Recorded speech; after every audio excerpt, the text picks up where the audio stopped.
One justice. Sukanta Das না দাসকে ফাঁসি অর্ডার মারি বীরন জমাতের হত্যাকারী সুকান্ত দাসকে দাঁতি শাস্তি মারি সুকান্ত দাস না ফাঁসি অর্ডার মারি সুকান্ত দাস না দাঁতি ফাঁসি অর্ডার মারি না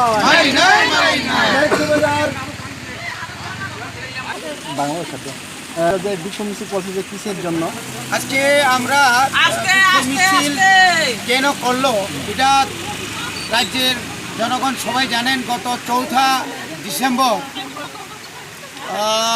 মধুপুর পিএসের আন্ডারে পিএসআর ক্যাম্পে পিএসআর জওয়ান সুকান্ত দাস ওখানে সুবেলদার এবং নায়ক সুবেলদার দুইজনকে নৃশংসভাবে হত্যা করেছিল।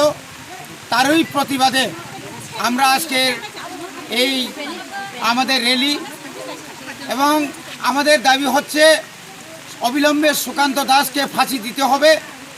কেননা উনি নির্বিচারে গুলি চালিয়ে নিরপরাধ দুইজন টিএসআর অফিসারকে যেভাবে হত্যা করেছে এটা যেন একটা স্মরণীয়, তার ফাঁসির মাধ্যমে তার বিচার যেন করা হয়।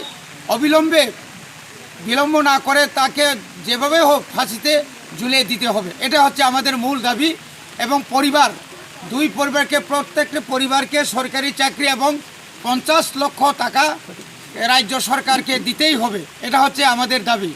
এই দাবি যদি রাজ্য সরকার মানা না হয় আমরা আরও বৃহত্তম এবং আমরা আন্দোলন করব।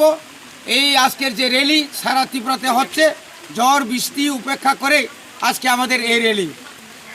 তিনি চিনি ত্রিপুরা হাসতেও যেটা কোনোদিনও নুগিয়াখো যে একটা সাম্প্রদায়িক মনোভাব তুই নাই, যে সুকান্ত দাস চিনি নায়ক সুবেলদার তাই নায়ক তামনা বনো খরং নইন যে এভাবে গুলি খাই বুথারকা আবো কোনোদিন আবো ক্ষমাযোগ্য হইয়া বিনি একমাত্র ক্ষমা বনো একমাত্র শান্তি নাই চিনি বোখাও শান্তি নাই।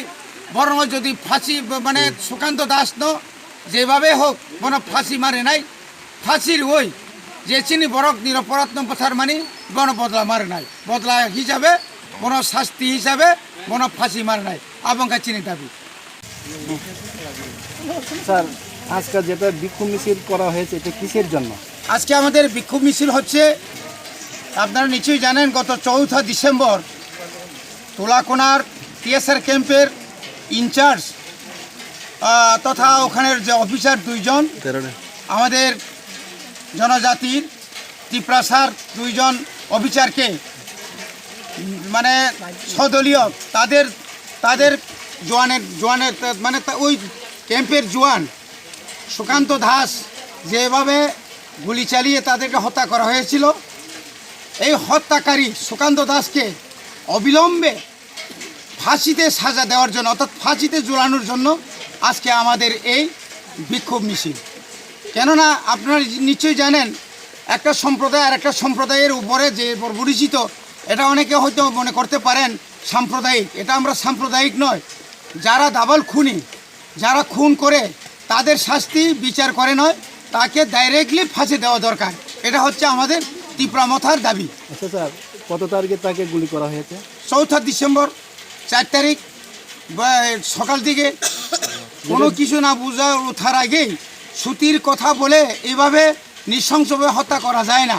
যেটা মারা গিয়েছে তাই নিয়ে নাম জানেন স্যার? তো উনি তো একজন তো কিরণ কুমার জমাতিয়া, আর যে মার্ক হুসেন জমাতিয়া, ওরা উদয়পুরের বাসিন্দা।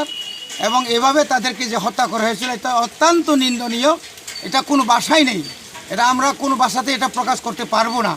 তার পরিবারে আমরা চাই যে খুনি তাকে ফাঁসিতে সাজা দেওয়া হোক, আর পরিবারকে সরকারি চাকরি এবং 50 লক্ষ টাকা ক্ষতিপূরণ দেওয়া হোক, এটা হচ্ছে আমাদের দাবি। যেটা গুলি করা হয়েছে তা নিয়ে নাম কি? Sukanta Das, TSR constable. বাড়ি জানেন?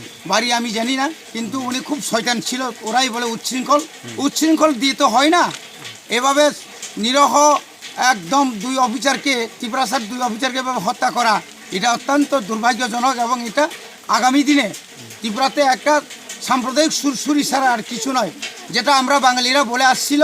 এই আমরা বাঙালিদের হুস্কানিতেই এই সমস্ত ঘটনা ঘটছে, এটা আমরা অত্যন্তভাবে আমরা জানি। এবং কিছু কিছু সোশ্যাল মিডিয়াতে যেভাবে আমাদের বুবাগ্রার বিরুদ্ধে যেভাবে বক্তব্য রেখেছে, ওই সমস্ত ব্যক্তিদেরকেও অন্তত গ্রেপ্তার করা দরকার। এভাবে সাম্প্রদায়িক সুরসুরি দেওয়া আমরা কখনো বরখাস্ত করবো না। আমরাও চুপ করে বসে থাকবো না। আমরাও আমাদের উপর যে বারবার আক্রমণ আছে, হত্যাকাণ্ড, তারপরে নির্যাতন, ধর্ষণ, এইভাবে দিনের পর দিন বাড়ছে। আপনারা নিশ্চয়ই জানেন বিশ্বজিৎ দেববর্মা কীভাবে মার্ডার করা হয়েছিল, রবি লিটনকে কীভাবে মার্ডার করা হয়েছিল, প্রিয়াঙ্কা রিয়াংকে রেপ করে কীভাবে হত্যা করা হয়েছিল।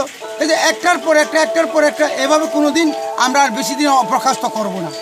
আমরা চাই রাজ্যের শান্তি, আমরা চাই সম্প্রীতি, আমরা চাই ঐক্যভাবে থাকতে। কিন্তু ঐক্যের মধ্যে তারা যদি এইভাবে আমরা হুস্কানের মাধ্যমে যদি কিছু করতে থাকে, তাহলে আমরা কোনোদিন এটা আমরা বরখাস্ত করব না।